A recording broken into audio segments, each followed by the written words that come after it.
Afan Syekh, apa hukum jika seorang melakukan kemaksiatan kepada Allah kemudian dia bertaubat dengan bertekad kuat untuk tidak mengulanginya, kemudian beberapa waktu dia terjatuh kembali dalam kemaksiatan tersebut, apakah tetap taubatnya diterima di sisi Allah Ta'ala? Jazakumullah khairan.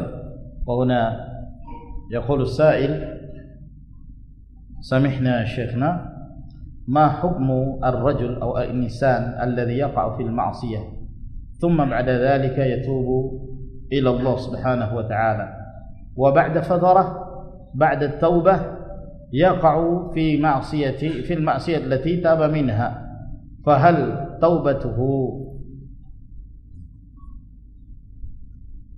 توبته مقبولة عند الله سبحانه وتعالى؟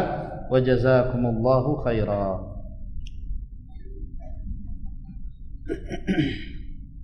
يقول النبي صلى الله عليه وسلم: لو لم، كما في صحيح مسلم، لو لم تذنبوا لذهب الله بكم وجاء بقوم يذنبون فيستغفرون فيغفر لهم.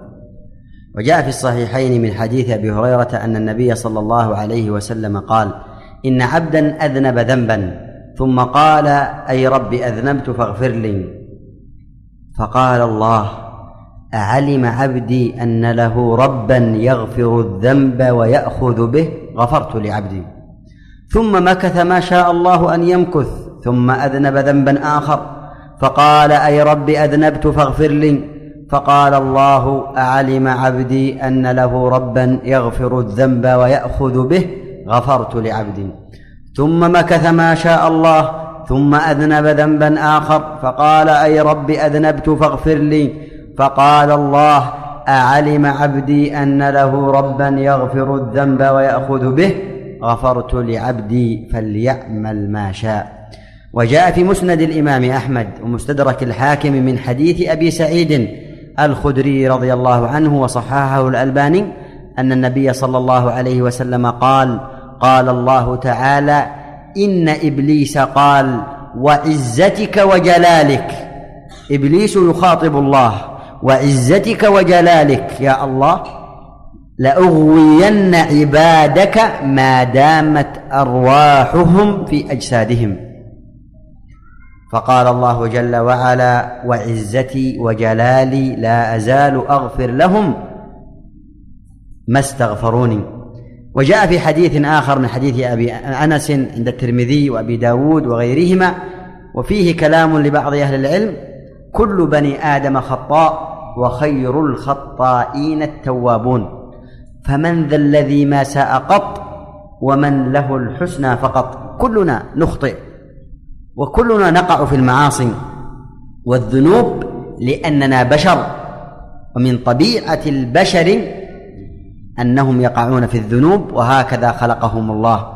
ولكن الشأن كل الشأن هو أن الإنسان إذا وقع في ذنب تاب إلى الله وأقلع عن ذنبه وجاهد نفسه على عدم العودة إليه وابتعد عن جميع الأسباب التي تهيجه والتي تذكره بهذا الذنب، وكلما ذكر ذنبه استغفر وأناب ويعمل الأعمال الصالحة ويتبع بالسيئة يتبعها الحسنة، فإنه بإذن الله جل وعلا يكون أمره إلى خير، ويكثر الدعاء واللجوء إلى الله أن ينجيه من هذه المعصية وأن يعيذه من شؤمها وشرها، وأن لا يختم له إلا بالحسنى، فإنه بإذن الله يكون حاله إلى خير. وإن عاد إلى المعصية وأغواه الشيطان فإنه سرعان ما يقلع وينيب ويستغفر ويتوب ويكثر من الطاعات والاستغفار بقلب صادق وقلب مخلص متضرع إلى الله جل وعلا، ولا يعجز ولا يستسلم للشيطان عن ترك التوبة والاستغفار والإنابة قدر المستطاع. Kata beliau bahwa telah diriwayatkan oleh Imam Muslim, Nabi sallallahu alaihi wasallam mengatakan, "Law lam tudhnibu la dhahaba Allah bikum wa la jaa biqaumin akharin fayudhnibun wa yastaghfirun wa ghafarallahu lahum. Bahwa Nabi sallallahu alaihi wasallam mengatakan, kalaulah seandainya kalian tidak melakukan perbuatan dosa, maka Allah Subhanahu wa taala melenyapkan kalian, lalu kemudian Allah menciptakan kaum yang lain yang mereka melakukan perbuatan dosa, lalu kemudian mereka beristighfar memohon ampun kepada Allah Subhanahu wa taala, lalu Allah mengampuni dosa-dosa mereka. Maksud dari hadis ini bahwa manusia tidak terlepas dari kesalahan dan dosa. Demikian pula dalam sebuah hadis yang diriwayatkan oleh Bukhari dan Muslim, bahwa Rasulullah sallallahu alaihi wasallam mengatakan, ada seorang hamba yang dia melakukan perbuatan dosa, lalu kemudian dia berdoa kepada Allah, ya Allah, ampunilah aku. Lalu kemudian Allah Subhanahu wa taala pun mengatakan bahwa hambaku ini mengetahui bahwa dia memiliki Rabb yang mengampuni dosa-dosanya, maka Allah Subhanahu wa taala mengatakan bahwa aku mengampuni dosa hamba tersebut. Lalu kemudian di waktu yang lain hamba ini kembali melakukan perbuatan dosa yang lainnya, lalu kemudian setelah itu dia pun memohon ampun kepada Allah Subhanahu wa taala, maka Allah mengatakan, sesungguhnya hambaku itu mengetahui bahwa dia memiliki Rabb yang mengampuni dosanya, maka Allah Azza wa Jalla mengampuni dosanya. Lalu kemudian di waktu yang berikutnya dia kembali melakukan perbuatan dosa, lalu kemudian dia beristighfar dan memohon ampun kepada Allah Subhanahu wa taala, maka Allah Azza wa Jalla mengatakan, sesungguhnya hamba itu mengetahui bahwa dia memiliki Rabb yang mengampuni dosa-dosanya, maka Allah Subhanahu wa taala memaafkannya dan mengampuni dosa-dosanya tersebut. Lalu kemudian Allah mengatakan, falyamal masya, maka dia pun berbuat apa saja yang diinginkan.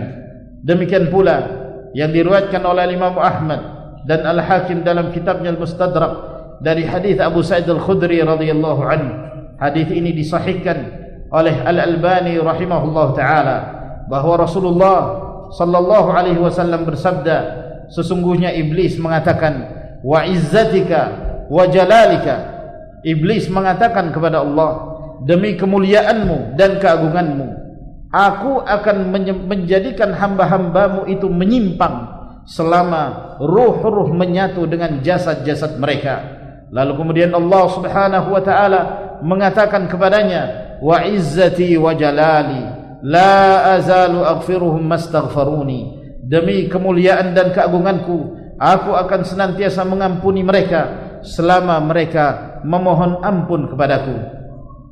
Demikian pula disebutkan dalam hadis yang diriwayatkan oleh At-Tirmidzi dan Abu Dawud dari hadis Anas bin Malik radhiyallahu anhu, yang meskipun hadis ini terjadi perbincangan di kalangan para ulama, bahwa Nabi sallallahu alaihi wasallam bersabda, kullu bani Adam khata wa khairul khata'in at-tawwabun, bahwa setiap bani Adam itu pasti melakukan kesalahan, dan sebaik-baik orang yang bersalah adalah yang senantiasa bertaubat kepada Allah Subhanahu wa taala.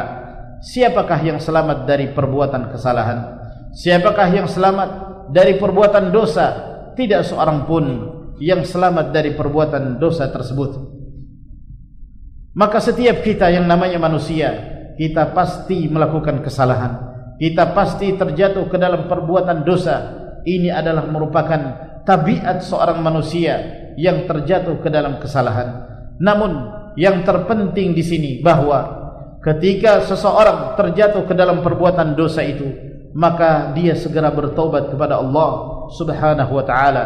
Dia menyesali akan perbuatan yang dia lakukan, lalu kemudian dia bertekad untuk tidak mengulangi perbuatan dosa yang telah dia lakukan tersebut. Lalu kemudian ketika dia terjatuh ke dalam dosa yang berikutnya, maka dia berusaha untuk kembali memohon ampun kepada Allah Subhanahu wa taala. Lalu dia beristighfar, lalu dia senantiasa beramal saleh, mengganti kesalahan-kesalahan dan dosa yang dia lakukan dengan senantiasa memperbanyak amal saleh, sehingga dengan izin Allah Subhanahu wa taala dia berusaha menjadikan setiap urusannya menuju kepada perkara yang lebih baik, sambil dia memperbanyak doa, sambil dia memohon perlindungan kepada Allah Subhanahu wa taala, agar kemudian Allah tabaraka wa taala membantunya, menyelamatkan dia dari kejahatan-kejahatan yang dia khawatir terjatuh ke dalamnya.